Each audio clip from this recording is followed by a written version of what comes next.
Hi, welcome to another video on my channel. This is Renee Rose Matthew. I'm a CELTA certified tutor and also an author. If you're visiting my channel for the first time, please watch the other videos. You can also read the channel description and the video description. Today's topic is ego. You all are familiar with this topic, and most of us listen to different motivational videos, influential videos, videos that inspire, and also talk about psychology, counseling. I think today the content is too much, and we often find it difficult to filter the content that's wanted, most wanted, and that's unnecessary. Now, ego is very important when it comes to learning as well. I've been speaking about this through several videos. I'm not sure if you've watched some of those videos that were uploaded 2 years back, but still, the title itself is ego. We have both good ego and bad ego. I hope you know this, but still, if you're new to this, if you didn't know that there is something known as good ego, there is. When you speak for yourself, when you voice your opinion, and when you know your self-worth, and that too in the fruitful way, also, when you take some effort to cross-check, you have good ego. It's part of every human being. We all have different components in our body, and when it crosses the limit, that is when you have excess and when you have less, it's known as deficiency. It becomes a problem. It starts affecting your health, and you know about that. Similarly, when ego crosses the border, the limit, it's not good. It's known as bad ego. Now, when you voice your opinion, when you speak for yourself, or when you try correcting people with the right attitude, saying that I'm afraid this is not right, or this is what I found, specifically, I'm speaking about facts. I think you're speaking what you know about. And that's not called arrogance. Arrogance comes under, bad ego. We'll come to that later. Today, you're watching me through social media, specifically through YouTube. Even I come across a lot of channels. I learn many things from different people. So we know that we cannot label everything as arrogance when somebody is voicing their opinion, when somebody tries to clarify, cross-check, fact-check. At the same time, when somebody criticizes in the right way, it's not ego. It's part of analysis, it's part of assessment. It's also part of knowing the worth of being a human being and also leading life with good discipline and values. Bad ego. People with bad ego will always be worried about their self. Worry, anxiety, not self-worth. It's beyond the point. Self-centeredness will be there. Most of them will be arrogant. So when they don't cross-check, I'm not speaking about facts, they try to impose their beliefs, their understanding and comprehension. Not only on others, but on themselves. And when it doesn't work, they become frustrated. Some people try to vent out the frustration on others directly, indirectly. There are different layers to this. Sometimes when it crosses the border subconsciously, it leads to disorders. Now let's leave that aside and keep it away. I'm speaking about bad ego. Now, when it comes to learning also, we have different learners with this bad ego, even as tutors. When I was in school, I remember meeting a lot of teachers and a few professors who had this bad ego. Now, there were many people who had this good ego with right attitude and approach. I'm sure that you also come across people of that sort. Here, we are not judging anyone. This is known as analysis. It helps you to move forward without thinking about anyone in the backward direction or without even degrading yourself. So we know that speaking about one's achievement is great. Self-facing is not very good, but still speaking in the right way about your achievement, sharing that is great. But too much of self-worth, too much of achievements.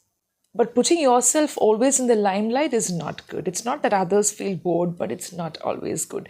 Now let's look at these characteristics of bad ego. When it comes to learning a language also, I believe that ego plays an important role. Now let's look at some of the points. The first thing is, I've written some of the points. As I told you, many people do not check the facts. They just want to impose many things on others. For example, grammar, meaning of words, methods of learning and teaching, whether it's sessions or whether it's school, academy, or college.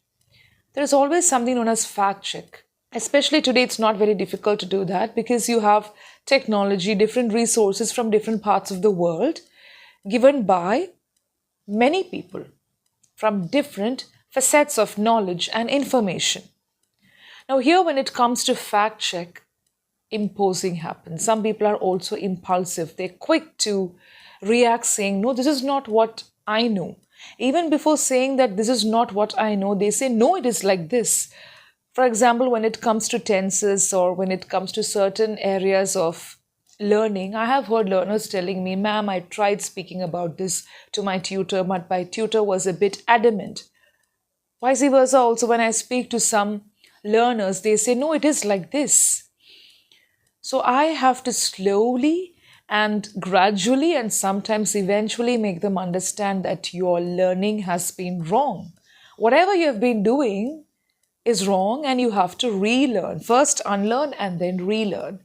So checking the facts is important, and before that, you have to even cross-check whether what you understand is right.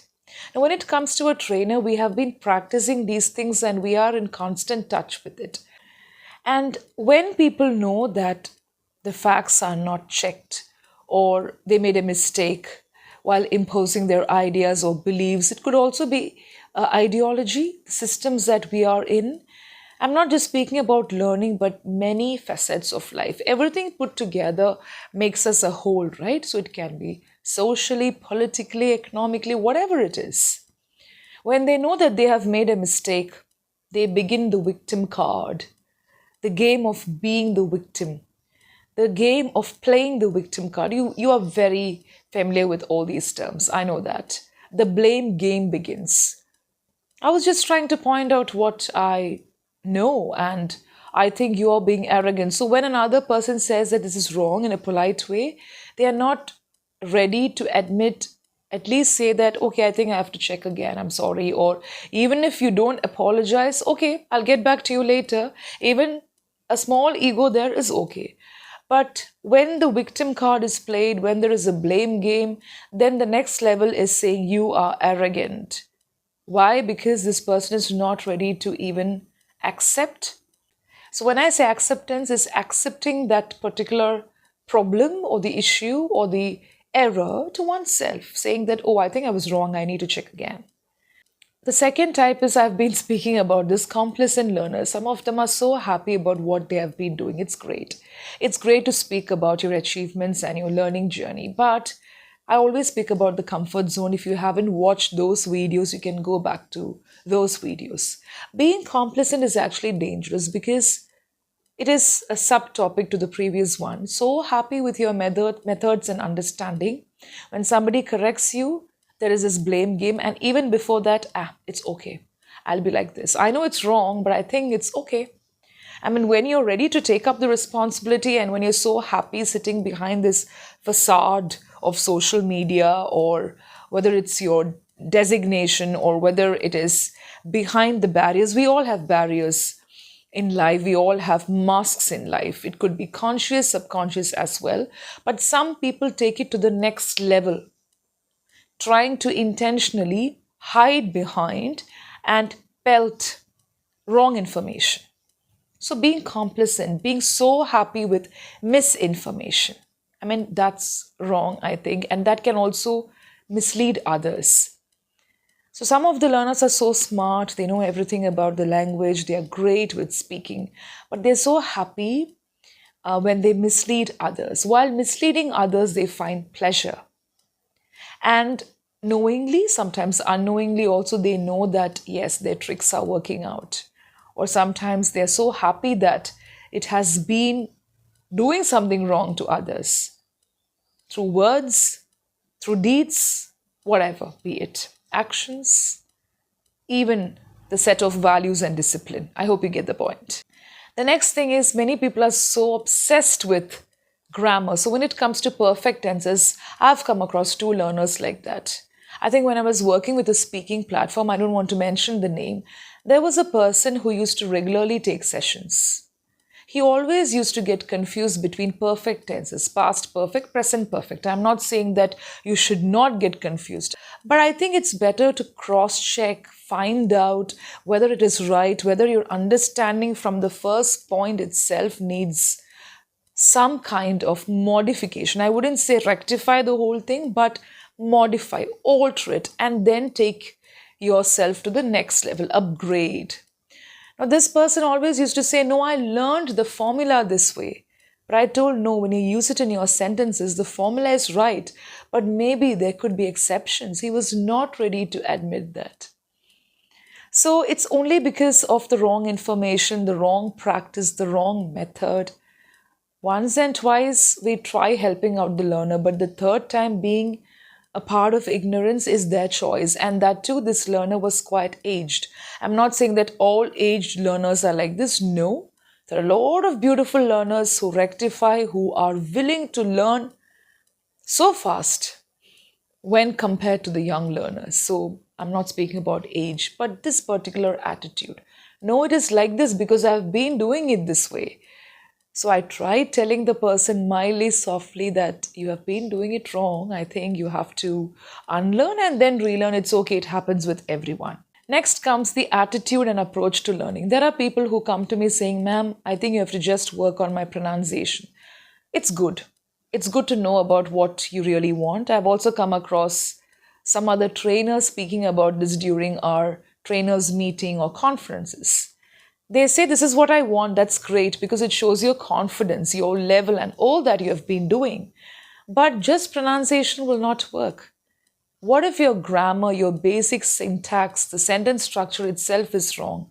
I mean, the tense, the basics, the first step itself is wrong. What's the use of working on pronunciation? You have to do it simultaneously. Work on pronunciation, sentence formation. Even if you work on words later, it's okay. But get your sentences right with simple words, prepositions, connectives, all the aspects. If you're using continuous tense, the correct format. It sounds a bit difficult. You may think it's easier said than done, but it's not like that. When you try, you will understand. So your understanding and approach itself is the first step. So if you work on that 50%, I would say 75% is already done. You just have remaining 25% left for you to work on with practice and activities. So there are people who think that I just have to work on pronunciation. I'm just fluent with the language. Fluency, I've already spoken about this through several short videos and long videos. The last type, lesson plan learners. Now these learners think that you just have to download some lesson plans or they ask you for lesson plans. So this was a major area. It was a topic for discussion. So there are people who think I can just download the lesson plans and work on it. Advanced learners, maybe to an extent you can. But otherwise, when you are not sure about how to go about with learning, even if you ask a trainer to send all the lesson plans that you're supposed to do in the future or work together on, it's not going to help because lesson plans are technical aspects.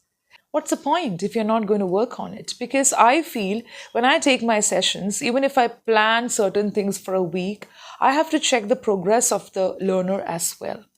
What is the point in throwing all the lesson plans and making the learner work on everything? But I have to take it step by step, check if it is working out, and then maybe modify, alter, improvise.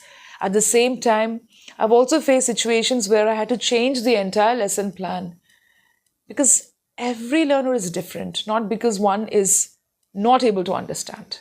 Some people are too slow with unlearning.